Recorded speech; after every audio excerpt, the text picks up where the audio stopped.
So yun po guys, magandang araw po ulit sa lahat, especially po sa mga charity viewers po dyan ng PB Team at sa lahat po ng sumusuporta at nagmamahal ng sobra kay Krishna Peking Koreana at kay Sir Paul Pugong Biyahero. So another topic po yung pag-uusapan po natin. So ito po ay tungkol sa mga sponsors nga po ni Krishna. Kasi nga po yung dalawa pong natulungan po niya sa pag-charity, yung bata po na may diabetes, tapos yung si nanay, yung pamilya ni nanay po na iniwanan nga po ng kanilang padre de pamilya, is marami nga pong mga nagpaabot na sponsors. Kumbaga ipinagkatiwala nga po nila ang kanilang pera kay Krishna para ibigay nga po ito sa tinutulungan ni Krishna. So nakakatuwa lamang po kasi sa kabila nga po ng mga andyan pa rin po kasi yung mga bashers, hindi po talaga nawawala.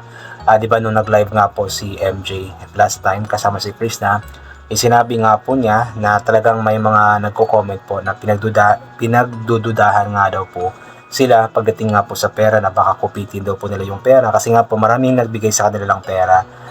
Pera para sa pambili po ng Starlink at yung pera po na sponsors para sa mga tinutulungan nga po nila. So may mga nag-comments daw po, nagdududa na baka kupitin nga daw po nila yung pera.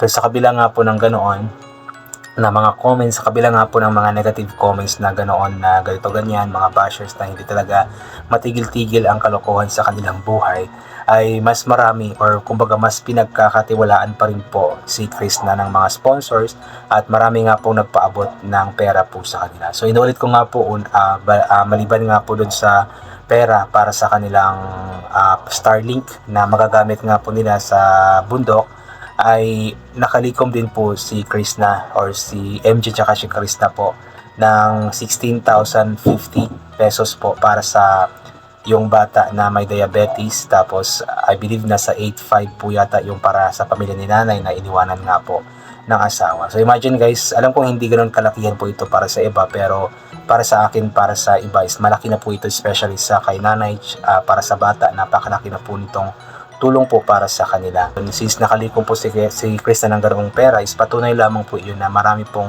nagtitiwala po sa kanya na mga sponsors. At I believe hindi pa yun lahat po yun, kasi may mga nag-send pa daw po sa Gcash ni MJ.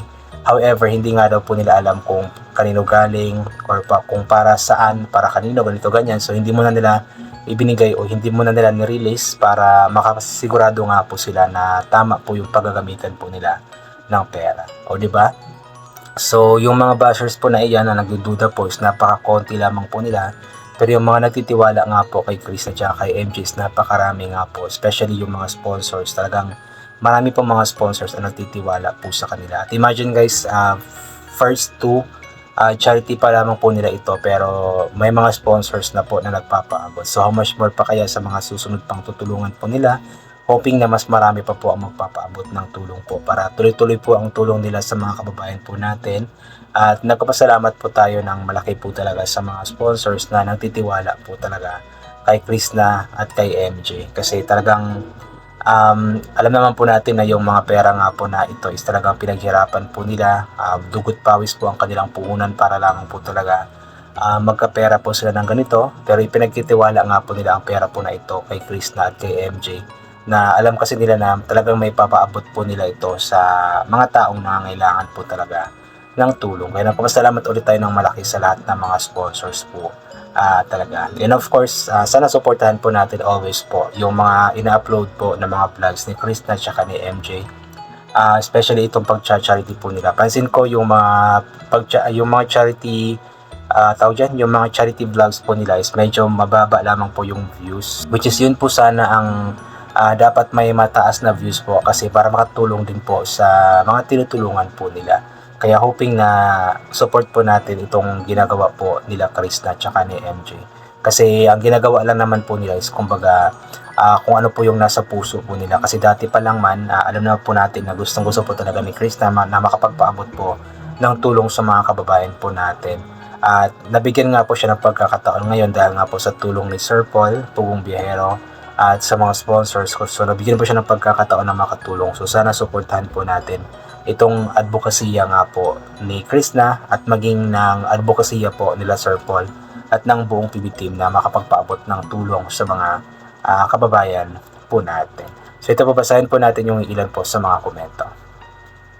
Mula kay Dino Mandra, salamat sa mga nagpadala ng tulong para kang nanay, at salamat din kay Chris na at nabisita mong muli si nanay. So, oo nga po, mga 1 week yata ago, yung first bisita po nila kay nanay tsaka sa bata. Then after a week, meron na agad tumulong, meron na agad sponsor. So nakakatuwa lamang po kasi talagang nagtiwala ka agad yung mga sponsors kay Chris na. Rhymebird G. Poliano, God bless sa mga nagpapadala ng tulong kay nanay at sa suporta at pagtitiwala sa kay Chris na at kay Inday Ogdot. Ayun. So marami po nagpapasalamat po talaga sa lahat ng mga sponsors po na nagbigay nga po talaga ng tiwala kay Chris at saka kay Ogdot.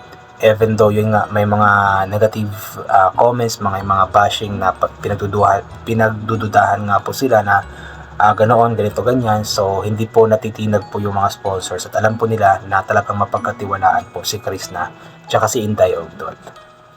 Luisito Trijo, ayan, dati nung una kang natulungan ni Sir Paul, lumuha ako. Ngayon ikaw naman, Day Chris, na ang nagpaluwas sa akin, at salamat po sa lahat ng nag-sponsors. God bless all. Ayan. Nakakatuwa nga po, no, kasi nung una nga po, si Chris na nga po yung tinutulungan ni Pugong Biyahero at medyo naging emotional nga po tayo sa kwento ng kanyang buhay. And then right now nga po, siya na nga po nagpapaabot ng tulong. So kumbaga, yung dating natulungan nga po ni Sir Paul Pugong Biyahero, ngayon nga po is nagpapaabot na rin po ng tulong sa mga kababayan po nating nangangailangan. So nakakatuwa lamang isipin yung ganoon. Christian Eve de la Peña, good job Chris, na kaya mo yan sa tulong ng mga sponsors. Salamat naman na maraming nagbigay, pagpalain kayo ng Panginoon. Salamat din sa sister ni Chris na tumutulong sa kanya. Sinasamahan si Chris na palagi sa kanyang mga vlogs. Ingat kayo palagi. Yun nga po, nakakatuwa rin po itong si Inday Ogdot kasi talaga siya po yung partner in crime. Siya po yung talagang katuwang palagi po ni Chris na sa lahat ng ginagawa po ni Chris na lahat ng mga vlogs, lahat ng mga lakad, basta lahat po lang ginagawa ni Chris na andyan lagi si Inday Ogdot. Kaya nagpapasalamat po tayo ng malaki sa kanya kasi malaking bagay po yung ginagawa po niya para sa kanyang kapatid po talaga. Especially nung times na super down na down po si Chris, na andyan si Inday Ogdot na nagpapalakas po ng kanyang loob. Charito Gakaya, proud talaga kami sa iyo, Inday Chris, sa sipag at tiyaga na makatulong sa kapwa. Maraming salamat din po sa mga sponsors na sumusuporta at umaalalay kay Chris na sa pagtulong sa mga nangangailangan. God bless. So malaking bagay po yung ginagawa ng mga sponsors kasi alam naman po natin na hindi pa naman gano'n kalaki yung kinikita ni Chris na sa pag-vlog, and may pamilya po siyang sinusuportahan, may mga plano pa siyang gustong gawin na matulungan ang kanyang pamilya. So hindi pa gano'n kalaki yung kita po niya para makapagpaabot ng mas malaking tulong po sa ibang tao. So malaking bagay po yung pagbibigay po ng pera ng sponsors para itulong po sa iba sa pamamagitan nga po ni Chris na, kasi nakakatulong na po si Chris na sa pamamagitan nga po ng ibinibigay ng mga sponsors. Annalie Abangan, go Pugong Biyahera. Pugong Biyahera, Chris na mahusay, husayin mo girl, pakita mo sa people na ma-deserve mong mag-bless sa people. God bless. Nakakatawa naman po. Pugong Biyahera, first time ko pong mabasa ito. First time, hindi ko rin po naisip ito dati kasi di ba may Pugong Biyahero, Pugong Biyahero, Paul Joseph Tesalona. So ito naman po, Pugong Biyahera, Chris na mahusay. So bagay din naman po pala, no. Nakakatuwa naman yung yung idea ni Ma'am Annalie Abangan. At home with Lai. Hello Beg, good job at may paumpisa na nag-sponsor para sa charity mo na ginawa. Masaya kaming mga supporter mo para sa iyo, Be. Ingat kayo lagi ng atin. Yun nga po, nakakatuwa kasi may mga sponsor na kaagad kahit na bago lamang po silang nag-charity. So, kumbaga, since from the start siguro yung mga sponsors po na iyon is malaki na po yung tiwala nila kay Chris na. Kaya nung nag-charity nga po si Chris na, matik nga po, andyan sila na tumulong kaagad. Rosemary Cabog, ayan, blessings ka talaga sa mag-iina. Ingat kayo palagi sa mga pinupuntahan nyo. Sana marami pa ma-sponsor sa mga taong tinutulungan nyo. Go lang, Paploy. Dito lang kami, always support Team Paploy. Ayan. So talagang blessings po si Chris na sa mga tinutulungan po niya. Yung bata po, alam ko na malaking bagay po yun sa kanila. Kasi yung bata po talaga, napakabata pa po niya para magkaroon po ng ganoong sakit. At 'di ba, imagine guys, parang lifetime na po yung insulin na gamot po niya. So napakabata pa po niya. Pero nararanasan na po niya ang ganoong mga bagay. Kaya malaking bagay po yung tulong na naipaabot po ni Chris na ng mga sponsors para sa gamutan nga po niya. So anyway po, hanggang dito na lamang po muna ito. God bless po and bye for the one.